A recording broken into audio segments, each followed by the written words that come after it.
Hostiles are winning. Get it together. Do not shoot on edge. Tango dispatch. Hostile number. Vehicle force.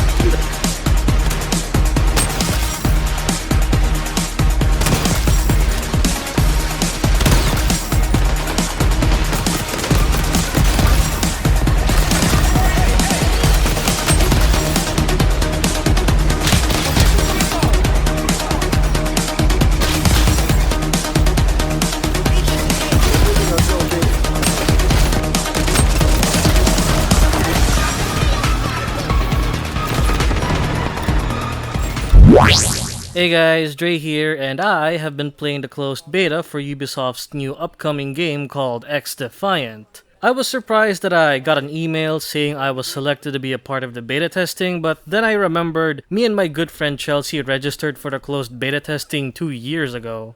Also, I just want to get this out of the way, but I think the best decision they made for this project is removing Tom Clancy's name from the game. Something tells me the backlash from the reveal trailer was so immense that it made Ubisoft realize that they've become modern grave robbers.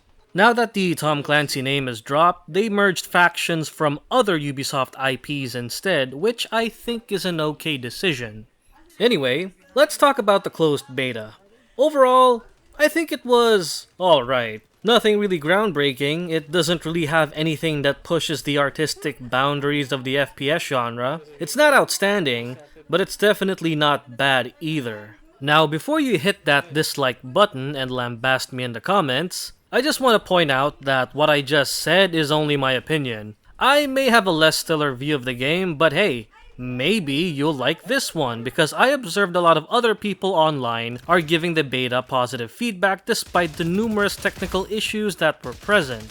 I've been reading some Reddit posts, and people seem to be enjoying the gunplay. The most common remark that I've been seeing is that XDefiant's gameplay feels very similar to Call of Duty's. Well, this is to be expected since the game's director and executive producer Mark Rubin has a history of creating Call of Duty games. Now that I mentioned COD, you know how the COD community openly expressed how they hate skill-based matchmaking? Well, in XDefiant, another common sentiment that I've been seeing is that the players are praising this game for having no rigged SBMM unlike in COD. The skill-based matchmaking is something that I can't fully confirm, but at least players are reporting that the game doesn't feel like a total sweatfest. Now let's talk about my personal thoughts on the gameplay. What I like about it is that it's simple, and it should remain simple, because a game that is complex can be hard to balance in the long run.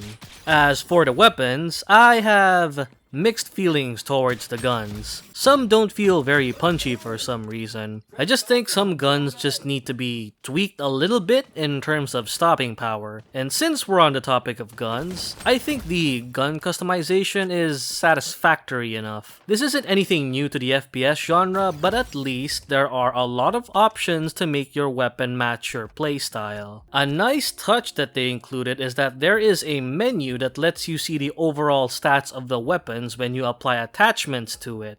Because of this, it's also interesting to see the diverse builds that the player base has come up with. Some players have even turned some mediocre weapons to moderately decent, which is pretty cool. Of course, those custom builds should also fit the right class as well, and this is where the factions come in. So far, I think the classes are decently balanced, except for the Libertad faction. When I was playing the beta, most players were choosing the Libertad faction almost all the time. The instant healing ability of that faction seems a bit too powerful and needs some serious adjustments to help the team. As for the rest of the factions, I think they are already in a satisfactory state. Their abilities are not too powerful, but still fun to use. If someone were to ask me what my favorite faction is, it would either be the Echelon Agents or the Phantoms. I'm also gonna go in a bit of a tangent here, but I was pleasantly surprised to see this faction appear again after all this time.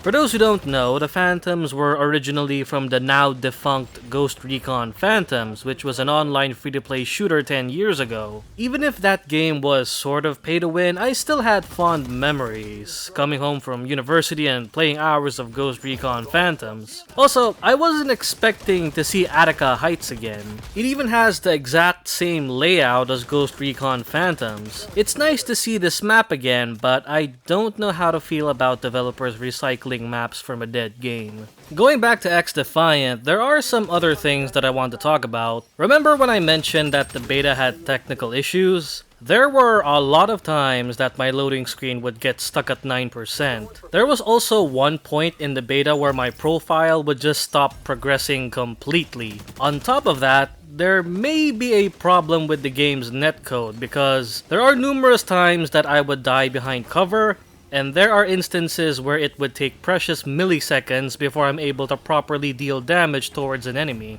Thankfully, the issues I mentioned are being actively worked on, and I hope all the issues will be fixed by the time this game launches. What else? Yeah, I think that's it. So yeah, I think that's all I had to say about the beta, but before I sign off, I just want to say that even if I don't feel any hype towards this game, I still believe that XDefiant has a lot of promise. I genuinely think that this can be a good Call of Duty alternative, but I wouldn't get too excited for this title. Remember, this is a Ubisoft game, and there is always room for disappointment. And with that said, we have now reached the end of the video. Thanks for watching until the very end. Have you participated in the XDefiant beta? Did you enjoy your time playing? Did you play on PC or on console? Feel free to tell me what you think in the comments below. Well, I won't take any more of your time. Thanks again for watching, and as always, I'll see you when I see you. Take care.